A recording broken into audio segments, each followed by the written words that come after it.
Assalamualaikum warahmatullahi wabarakatuh. Saya Fitri Handayani dari HG3. HG3 terdiri dari Atika Yulinda, Helen Yuliantri, Riastuti Handayani, dan Tri Astuti akan mempresentasikan tentang asuhan keperawatan pada ibu hamil trimester 1. Pengkajian yang pertama, anamnesa. Dapat ditanyakan tentang data biografi, keluhan utama, riwayat obstetrik atau ginekologi, riwayat kesehatan pasangan, riwayat kesehatan keluarga, riwayat sosial, riwayat menstruasi, riwayat kontrasepsi, riwayat medis, riwayat nutrisi, dan rencana melahirkan. Selanjutnya pemeriksaan fisik. Yang pertama, tanda-tanda vital, sistem kardiovaskular, sistem integumen, sistem gastrointestinal, sistem muskuloskeletal, sistem neurologi, sistem perkemihan, dan sistem reproduksi. Masalah-masalah perawatan yang dapat timbul pada kehamilan trimester pertama.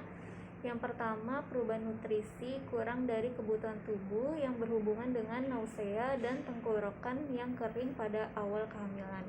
Yang kedua, keletihan yang berhubungan dengan kehamilan pada tahap awal dan kemungkinan asupan kalori yang tidak memadai. Yang ketiga, perubahan pola seksualitas yang berhubungan dengan rasa tidak nyaman di awal kehamilan. Yang keempat, gangguan citra tubuh yang berhubungan dengan perubahan anatomi dan fisiologi kehamilan. Yang kelima, perubahan dalam pemeliharaan kesehatan yang berhubungan dengan defisit pengetahuan tentang tindakan perawatan diri, istirahat dan relaksasi, higien personal, pertambahan keringat kulit yang berminyak, lepore. Selanjutnya yang keenam, nyeri berhubungan dengan rasa tidak nyaman selama masa hamil. Yang ketujuh, resiko tinggi cedera yang berhubungan dengan tidak memakai alat pengaman dan sandaran kepala di dalam mobil, pemajanan terhadap bahan kimia yang berbahaya. Kedelapan, perubahan proses keluarga yang berhubungan dengan pemahaman yang kurang tentang perubahan pada trimester kedua, perubahan hubungan seksual atau dukungan perkawinan. Yang kesembilan, ansietas yang berhubungan dengan rasa tidak nyaman selama masa hamil, perubahan dinamika keluarga, kesejahteraan janin. Yang kesepuluh, rasa tidak nyaman berhubungan dengan adaptasi maternal terhadap kehamilan. Kelompok kami mendapatkan kasus pertama, yaitu seorang perempuan umur 34 tahun, G4, T1, P1, A1, L2, datang ke poliklinik pada tanggal 7 April 2022 diantar suaminya untuk pemeriksaan kehamilan. Klien mengeluh mual-mual terutama di pagi hari, tidak berselera makan, lemas, sering merasa pusing dan mata berkunang-kunang. Klien juga mengeluh malas berhubungan seks dengan suami belakangan ini. Suaminya mengatakan bahwa beberapa minggu terakhir klien sering marah-marah atau menangis untuk alasan yang sepele. Hari pertama haid terakhir klien adalah tanggal 25 Januari 2022. Dari hasil pemeriksaan fisik didapatkan tekanan darah 110/70 mmHg, nadi 80 kali per menit, konjungtiva mata sedikit pucat, terdapat pembesaran payudara dan perubahan warna serta ukuran areola dan puting susunya, terlihat hiperpigmentasi pada kulit di sekitar leher, serta ditemukan peningkatan sekresi vagina. Berat badan klien naik 2,5 kg sejak sebelum hamil. Sesuai kasus di atas, mana G4, T1, P1, A1, L2 adalah perempuan tersebut mengalami gravida 4, kehamilannya yang keempat. Term 1, mempertahankan kehamilannya sampai cukup bulan dan bayinya hidup adalah 1. Preterm 1, mempertahankan kehamilannya, lahir prematur dan bayinya hidup adalah 1. Abortus 1, kehamilan berakhir dengan abortus 1. Living 2, jumlah anak yang hidup adalah 2. Usia gestasi saat ini 10 minggu 2 hari. Analisa data, identitas klien, nama Nyonya A, usia 34 tahun, jumlah anak 2. Keluhan, klien mengeluh mual-mual terutama di pagi hari, tidak berselera makan, lemas, sering merasa pusing, dan mata berkunang-kunang. Klien juga mengeluh malas berhubungan seks dengan suaminya. Riwayat kehamilan, status obstetri, G4, T1, P1, A1, L2. Kehamilannya yang keempat, kehamilannya sampai cukup bulan dan bayinya hidup 1 kali, kehamilan lahir prematur dan bayinya hidup 1 kali, kehamilan berakhir dengan abortus 1 kali, jumlah anak yang hidup adalah 2. Riwayat nutrisi, konjungtiva mata sedikit pucat, berat badan klien naik 2,5 kg sejak sebelum hamil. Pemeriksaan fisik, TTV, tekanan darah 110/70 mmHg, nadi 80 kali per menit, integumen, hiperpigmentasi pada kulit di sekitar leher, sistem reproduksi, pembesaran payudara, perubahan warna serta ukuran areola dan puting susu, adanya peningkatan sekresi vagina. Analisa data yang pertama, data subjektif, klien mengeluh mual-mual terutama di pagi hari, klien mengeluh tidak berselera makan, klien mengeluh lemas. Data objektifnya, konjungtiva mata sedikit pucat. Masalahnya perubahan nutrisi kurang dari kebutuhan tubuh, etiologi nausea pada awal kehamilan. Yang kedua, data subjektifnya, klien mengeluh lemas, klien sering merasa pusing dan mata berkunang-kunang. Data objektifnya, konjungtiva mata sedikit pucat. Masalahnya keletihan, etiologi kehamilan pada tahap awal dan kemungkinan asupan kalori yang tidak memadai. Yang ketiga, data subjektifnya, klien mengatakan malas berhubungan seks dengan suaminya. Data objektif, hiperpigmentasi kulit pada sekitar leher, peningkatan sekresi vagina. Masalah perubahan pola seksualitas, etiologinya rasa tidak nyaman pada awal kehamilan. Intervensi keperawatan untuk diagnosa pertama yaitu perubahan nutrisi kurang dari kebutuhan tubuh yang berhubungan dengan nausea pada awal kehamilan. Kriteria hasilnya bebas dari nausea.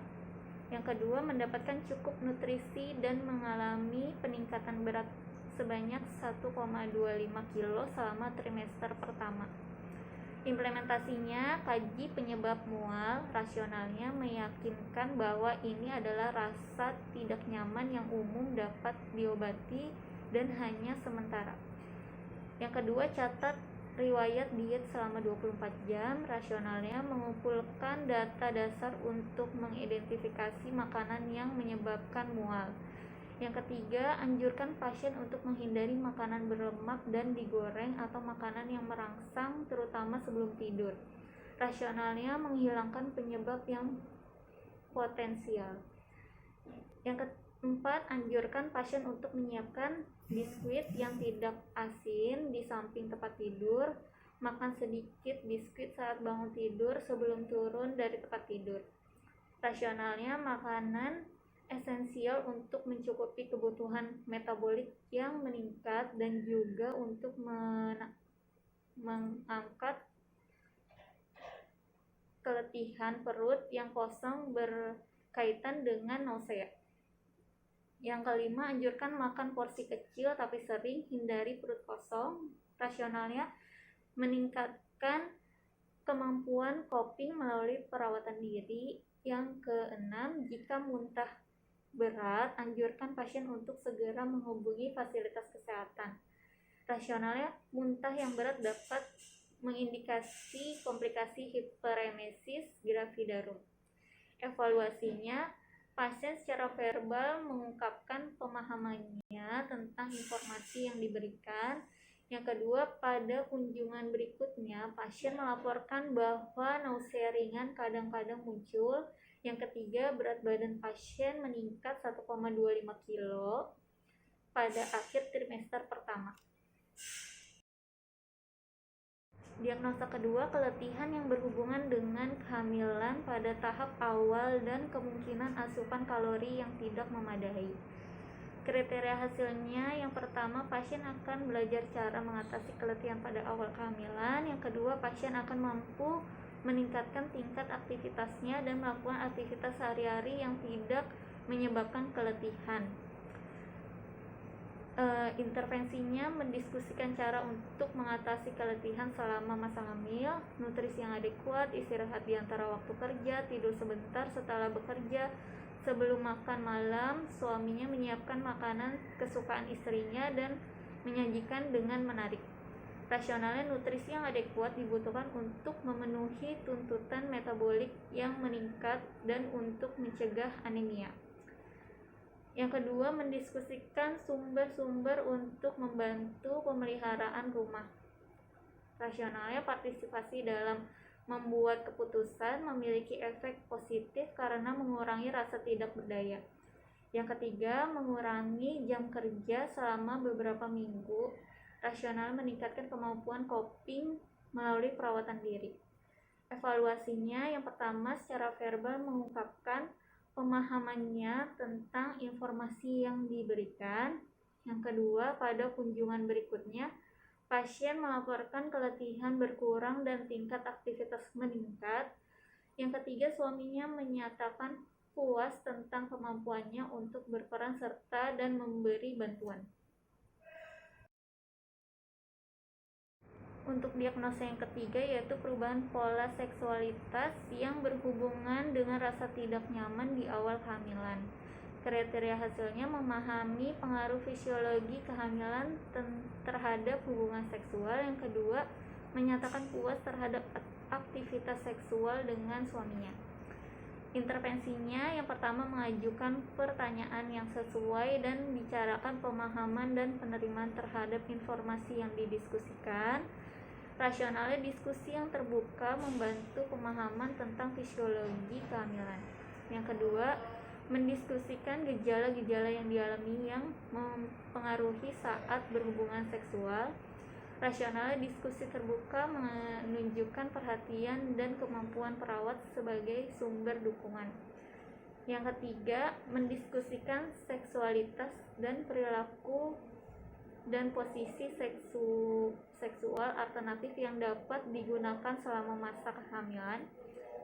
Rasional, posisi dan perilaku alternatif dapat digunakan untuk mengekspresikan seksualitas. Nah, evaluasinya, yang pertama, secara verbal menyatakan pemahaman tentang informasi yang diberikan. Yang kedua, pada kunjungan berikutnya pasien menyatakan bahwa dia dan suaminya telah menemukan pola dan perilaku alternatif yang dapat diterima oleh keduanya. Yang ketiga, pasien dan suaminya menyatakan puas tentang adaptasi seksual mereka terhadap kehamilan. Ini referensi yang kami pakai, yaitu buku Ajar Keperawatan Maternitas dengan penulis Bobak. Selanjutnya, Asuhan Keperawatan Maternitas dengan penulis Mita Yani. Demikian yang dapat saya sampaikan, kurang lebihnya mohon maaf. Terima kasih atas perhatiannya. Wassalamualaikum warahmatullahi wabarakatuh.